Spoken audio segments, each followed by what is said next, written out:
Hello, students. So today we will start with the lecture 17 जो कि है data dictionary और स्ट्रक्चर। सो ये एक बहुत ही एसेंशियल कंपेनियन है डीएफटी का, जो हमने प्रीवियस लेक्चर में पढ़ा था, data flow diagram. And data flow diagram में डिसीजन डायरेक्ट डिक्शनरी काफ़ी ज़्यादा पूछा जाता है in RPSC programmer examination. So DFD alone is not enough. Like जैसे हम लास्ट स्टेज में पढ़ा, डीएफटी होता है, उसमें level 0, level 1, level 2 different levels होते हैं। उसमें दिखाया जाता है कि shows how functions and data flows, but what does gross पे एक्चुअली कंटेन्स। मींस जो फंक्शंस हमने बनाए हैं, एग्जांपल ग्रॉस पे, उसमें एक्चुअली है क्या, and what logic does bubble 0.3 executes. जो बॉटमेस्ट बबल था उसमें लॉजिक है क्या, that is your decision dictionary, which we are going to complete now, right now in this lecture. So two companions complete this picture. One is the data dictionary, which is it defines every data item. जितने भी data points functions में उसमें लिखे गए हैं, that is inside the bubble gross pay. उसके अंदर we'll write all the data items and the definitions. So that's the data dictionary. We'll going to see it soon quickly. Then the structured English is it describes the processing logic inside each leaf bubble. Plain English में process के अंदर क्या logic लिखा है उसको लिखा जाता है।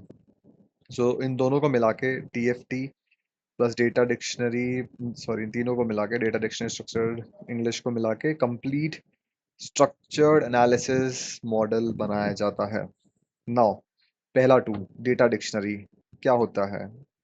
जैसे कि by definition data dictionary list every data item appearing in the DFT, defining composite data in terms of their component primitive data items. DFT के अंदर जितने भी डेटा आइटम्स होते हैं उसको डिफाइन किया जाता है, कंपोजिट डेटा सारा का सारा, in terms of component primitive data, मतलब जितना भी एटॉमिक लेवल पे उसको बनाया जा सकता है उस लेवल पे। एग्जाम्पल, लेट्स से आपको सिंपल इंटरेस्ट का कुछ डेटा, आपके सिंपल इंटरेस्ट का कैलकुलेशन का भी लॉजिक आता है, so you have to write the simple the formula, simple logic is S R T upon 100, so that way ये लिखा जाता है। सो प्रिमिटिव लेवल पे डेटा आइटम्स को कैलकुलेट करके लिखा जाता है, ये कंपोजिट डेटा आइटम्स को, उसको कहते हैं डेटा डिक्शनरी। ऑलवेज अकम्पनीज अ डीएफटी, मतलब डीएफटी के साथ ही डेटा डिक्शनरी बनती है, अलग से नहीं बन सकती है। A DFT without a data dictionary is incomplete. आपने डीएफटी बना दिया, डेटा फ्लो डायग्राम बना दिया, बट आपने उसकी डेटा डिक्शनरी नहीं बनाई, तो कोई भी जो देखने वाला होगा, anyone who will review it और मेक, उसके आगे वाली स्टेज में जो भी उसको रीड आउट करेगा, they won't know what is it exactly. So it's the soul of DFT, provides the team with standard consistent terminologies for the data। जैसे कि आप एग्जाम्पल, आप कोई बुक पढ़ते हैं तो उसके पहले एक टर्मोलॉजी की शीट दे दी जाती है, या ग्रोसरी जिसको कहते हैं, कुछ एक्रोनिम्स या एनेक्जर्स जो कि कंसिस्टेंटली पूरी बुक में यूज होने हैं, तो उसके अगेंस्ट शॉर्ट फॉर्म्स को लिख दिया जाता है। So that is your, so that consistency maintain रहे, कंफ्यूजन लेस हो और स्टैंडर्डाइज्ड हो। Next, without it different developers use different terms for the same data, so confusion होगा। डेवलपर ए कुछ और समझ रहा है, डेवलपर बी या क्यूए टीम कुछ और समझ रही है, तो कंफ्यूजन राइज होगा। कंफ्यूजन राइज होने से मिसकम्युनिकेशन होगा, which would lead to bugs. For large system, thousands of entries typically managed using case tools, like आप छोटा सॉफ्टवेयर बनाते हो, डेटा डिक्शनरी लिखते हो, उसमें 100, 50, 200 इतने आइटम्स आ गए, so you right it in a data dictionary. But let's say if it is a very large system, for example SAS और SAP, तो SAP में इतने मॉड्यूल्स हैं, हर मॉड्यूल में इतने डेटा आइटम्स है, so it's literally very difficult to manage it in single piece. So rather than it, we manage this much discrete data's dictionary items uh, in in different platforms using case tools. Case tools भी हम आगे पढ़ेंगे। Data dictionary में कुछ operators होते हैं, जैसे आपके मैथमेटिकल ऑपरेटर्स होते हैं, ये भी सिमिलर वैसे ही होते हैं। एग्जाम्पल के तौर पे, जो इक्वल टू का साइन होता है, इसका मतलब होता है is equals to.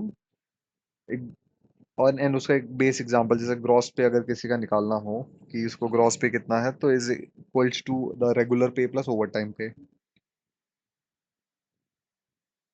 Next is let's say a plus sign.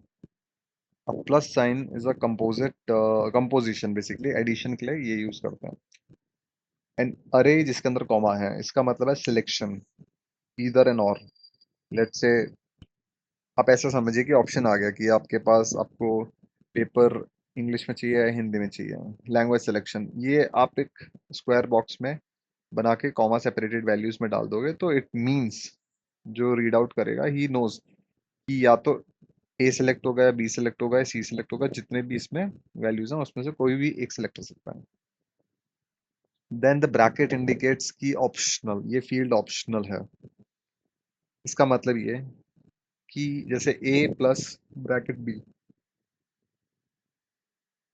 इसका ये मतलब है कि ए भी हो सकता है, या ए प्लस बी भी हो सकता है, मतलब कि बी ना भी हो तो भी कोई प्रॉब्लम नहीं है. Curly braces as you know, वहाँ हमारे जावा प्रोग्रामिंग में तो ये यूज होता है टू डिफाइन अरे, और डिफाइन के साथ साथ कभी कभी इंस्टेंशिएट करने के भी काम आता है. बट यहाँ पे ये रिपीटेशन या इटरेशन के काम आता है. एग्जाम्पल, अगर मैं नेम 5 लिखता हूँ, तो इसका मतलब है 5 नेम आइटम्स, इसके अंदर 5 नाम आएंगे. अगर मैं स्टार दे देता हूँ, उसका मतलब कि जीरो. आपको लग रहा होगा स्टार मतलब इन्फिनाइट, बट स्टार मतलब जीरो और मोर ऑकरेंस. अगर नेम जीरो लिखा है, मतलब कि या तो जीरो ऑकरेंस होगा, या मोर नंबर हो सकते हैं, मतलब एनी नंबर. मतलब जीरो, या मतलब ऐसा मान लीजिए ना, होल नंबर में कोई भी वैल्यू आ सकती है स्टार के साथ. फिर डबल स्टार होगा मतलब कमेंट सेक्शन. सो ये 7 सिंबल्स हैं, ये डायरेक्टली एग्जाम में पूछ ले जाते हैं, so keep it revised. Then the data dictionary for RMS system, जो हम लास्ट लेक्चर में भी पढ़ रहे थे. तो अगर ये मान लीजिए आपका लॉजिक है, तो ये डेटा डिक्शनरी ऐसी दिखेगी, जिसमें जैसे आपके नंबर्स हैं वो एक वैलिड नंबर होगा.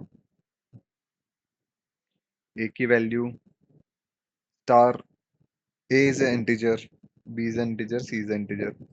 स्टार इनपुट नंबर जो दिया हुआ है, इसका मतलब कमेंट सेक्शन है वो. ए एस क्यू भी एक इंटीजर है, B S Q, C S Q, all are your integers. Squared sum क्या होगा, वो भी एक इंटीजर है. रिजल्ट क्या हो सकता है, रिजल्ट हो सकता है या तो आरएमएस होगा, या कोई एरर आएगा. अब आरएमएस क्या है और एरर क्या है, ये भी दोनों इंटीजर एक स्ट्रिंग है. कोई क्वेश्चन, ये सिंबल क्या डिनोट करता है? ये option B is the right answer. So it denotes selection, square bracket जिसमें कॉमा हो, इसका मतलब कि और, मतलब कि दोनों में से कोई भी. जबकि कर्ली ब्रेसेस क्या डिनोट करता है, it's a iteration.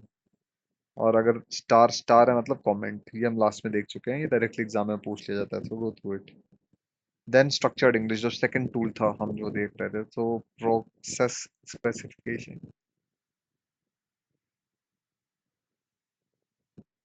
Structured English का मतलब ये है कि also called as process specification भी कहा जाता है उसको. Spec, P spec process specification.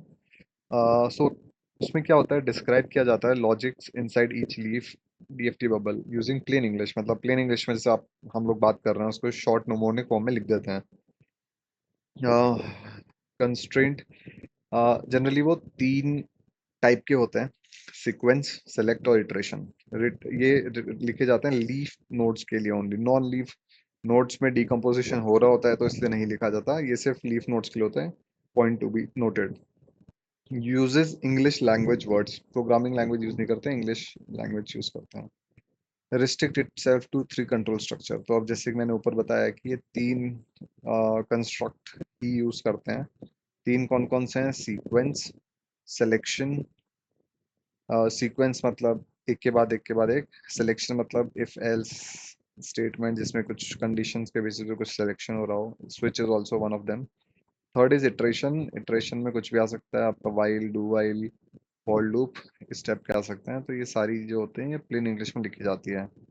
तो ये इसलिए लिखा जाता है, मतलब पर्पज समझिए कि ये क्यों लिखा जाता है, कोड में क्यों नहीं लिखा जाता. कोड में लिख दिया जाएगा तो आई डोंट थिंक कोई भी कस्टमर या जो लेमन एंटिटी है वो इस चीज को समझ पाएगा.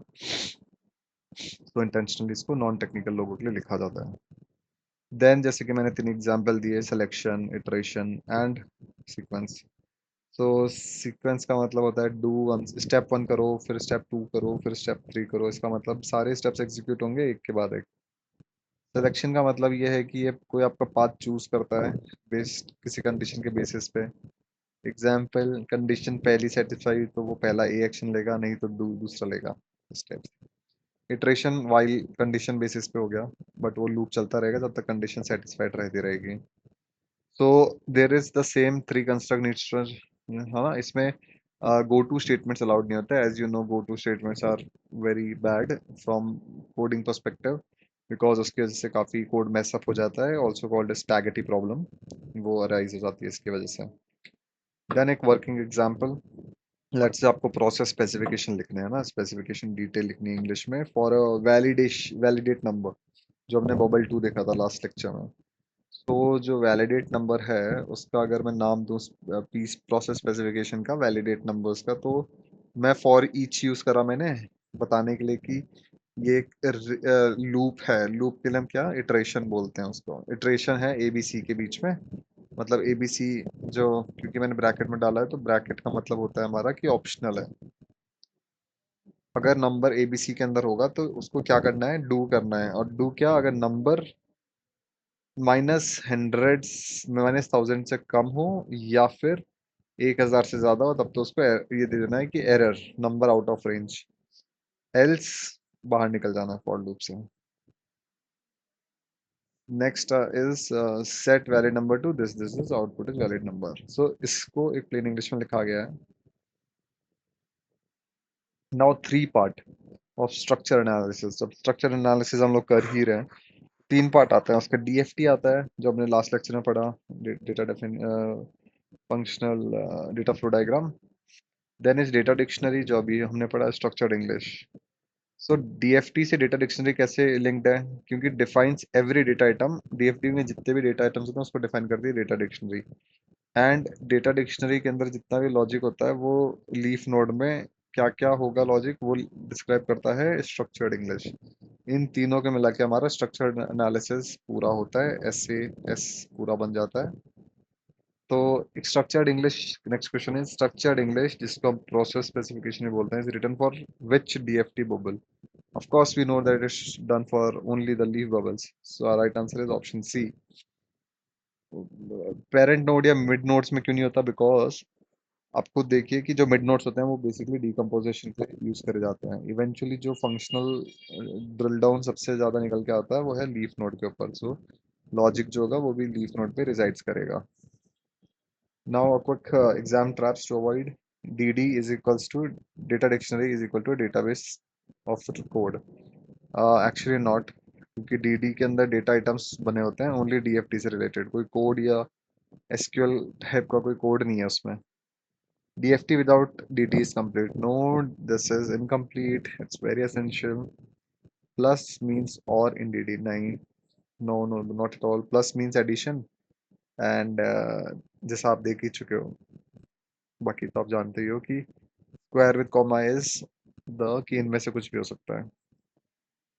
Structured English for all bubbles. No, it is only for leaf bubbles. A quick glance. हमने क्या देखा? You can go through this. Next, before breaking down, a last quick question. Write the data dictionary entity for a library management system issue book function, जिसमें ये सारी values होंगी, fields होंगी. Then write the standard English for the issue book process. Now, in the next lecture, we will completely go through software design principles, जिसमें दो main principles होते हैं, coupling and coherence. Very important topic to discover. So see you guys in the next lecture. Thank you so much.